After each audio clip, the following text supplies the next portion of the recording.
Bismillahirrahmanirrahim.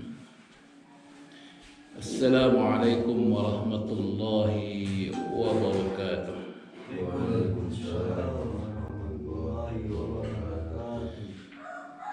Innal hamdalillah nahmaduhu wa nasta'inuhu wa nastahdihi wa na'udzu billahi min sururi anfusina wa min sayyiati a'malina may yahdihillahu fala mudilla lahu wa may yudlilhu falan tajida lahu waliyyan mursyida. Asyhadu an la ilaha illallah wahdahu la syarika lah wa asyhadu anna Muhammadan abduhu wa rasuluhu la nabiyya ba'da. Allahumma salli wa sallim wa barik ala nabiyyina wa karimina Muhammad sallallahu alaihi wasallam wa ala alihi wa sahbihi wa man sara ala nahjihi ila yaumil qiyamah, amma ba'd. Ma'asyiral muslimin, arsadakumullah, alhamdulillah wa syukurillah. Pada pagi hari ini kita bisa bertemu dalam satu pertemuan yang insya Allah diberkahi oleh Allah Subhanahu wa Ta'ala. Kita memohon kepada Allah Subhanahu wa Ta'ala, semoga Allah Subhanahu wa Ta'ala memberikan kepada kita ilmu yang bermanfaat, ilmu yang bisa menuntun kita kepada kebaikan, ilmu yang bisa mengantarkan kita masuk ke dalam surga Allah, bertemu dengan baginda Rasulullah sallallahu alaihi wasallam. Amin ya rabbal alamin.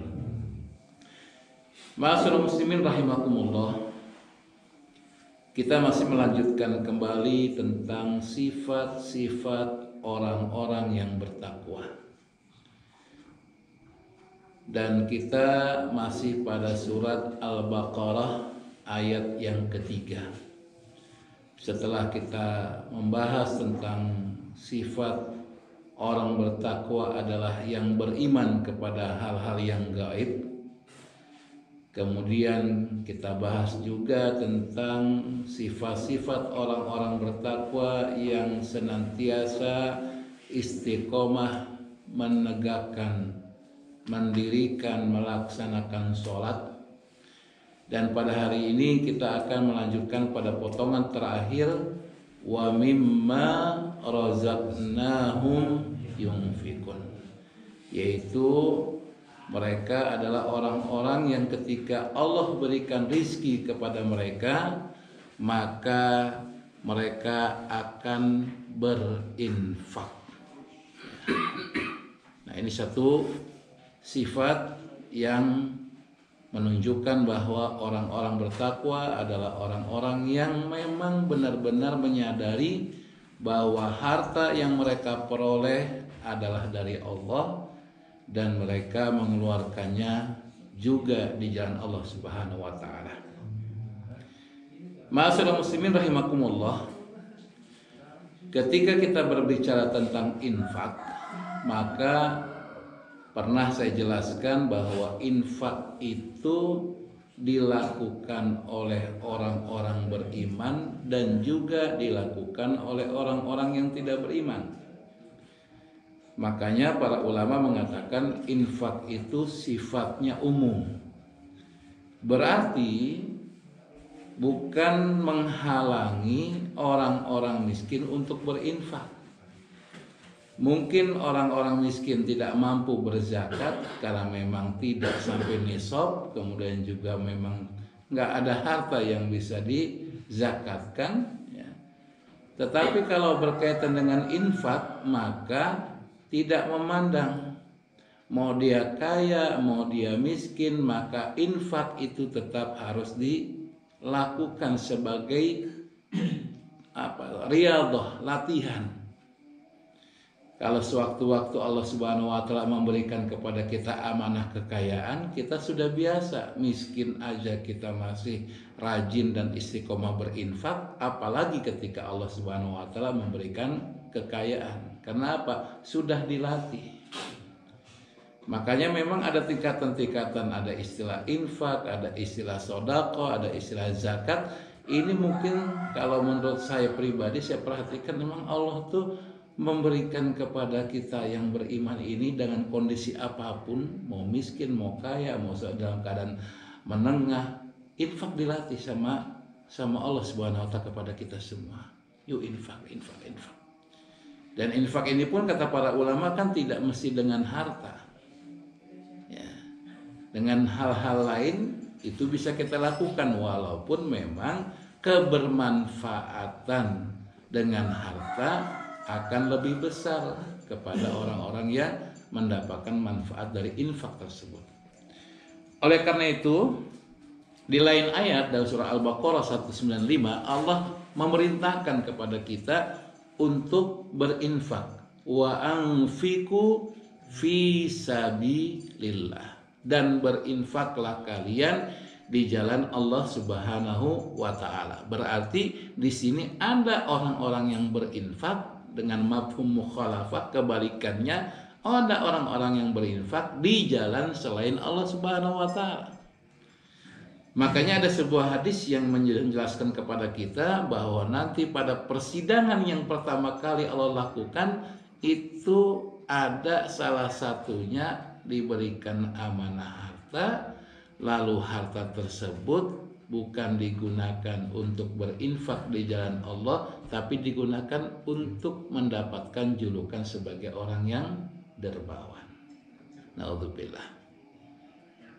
Pengen berdusta di depan Allah Subhanahu wa taala, tapi nggak bisa, karena Allah mengatakan kadzabta, kamu berdusta. Harta yang aku berikan itu bukan untuk di jalanku, tapi kamu ingin mendapatkan julukan sebagai orang-orang yang dermawan, dan kamu dapat itu. Tapi di sisi Allah tidak dapat apa-apa, bahkan kemudian diperintahkan oleh malaikat, diperintahkan kepada malaikat seret, bawa dia, buang, lempar, masukkan ke dalam neraka. Naudzubillah min dzalik. Nah, oleh karena itu di sini berarti Allah memerintahkan kepada kita, mau kita kaya, mau kita miskin, mau kita berada ataupun sederhana, maka tolong latih diri kita untuk berinfak dan niatkan karena Allah Subhanahu wa taala. Oleh karena itu dalam sebuah hadis qudsi Allah Subhanahu wa taala menjelaskan kepada kita bahwa memang Allah memerintahkan berinfak, bahkan kemudian Allah menjanjikan dengan balasannya. Maka Allah mengatakan, qala Allah tabaraka wa taala, ya ibna Adam, wahai anak Adam, anfik, berinfaklah kalian. Maka Allah mengatakan unfik alaik, maka aku akan memberikan rizki kepada kamu. Jadi jangan takut ketika kita berinfak, maka sesungguhnya Allah akan memberikan rizki kepada kita. Bukan semakin berkurang, bahkan semakin bertambah. Luar biasa. Ya. Maka saya sering memberikan motivasi kepada teman-teman, baik di sini maupun yang di luar pun, saya saya ajak untuk berinfak sekecil apapun.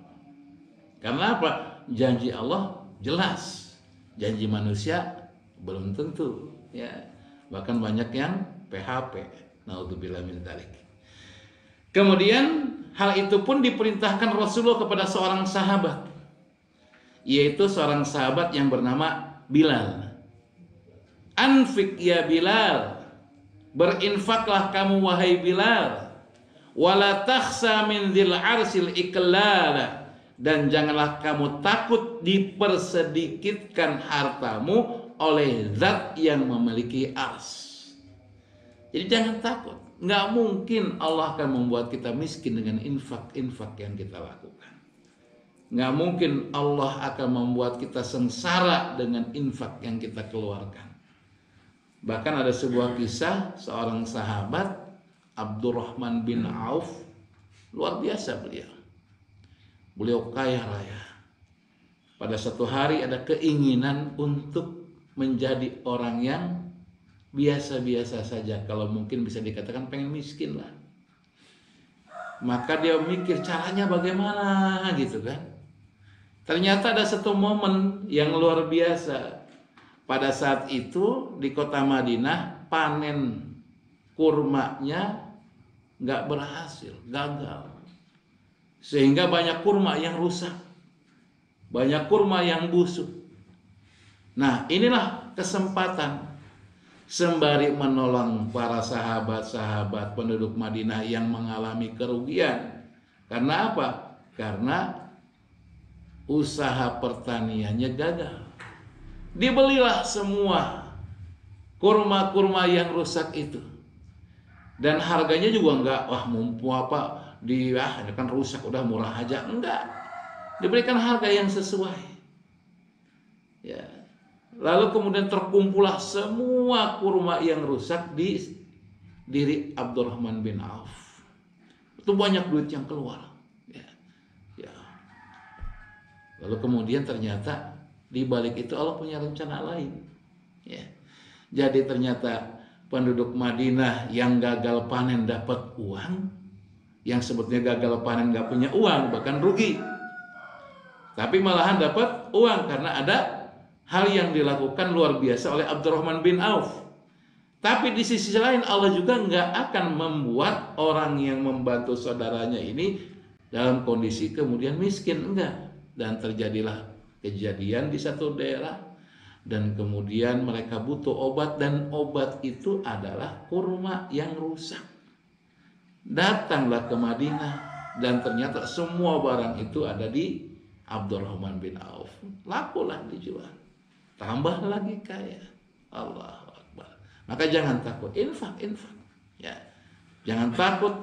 Jangan sampai diri kita menjadi miskin dengan infak yang kita keluarkan.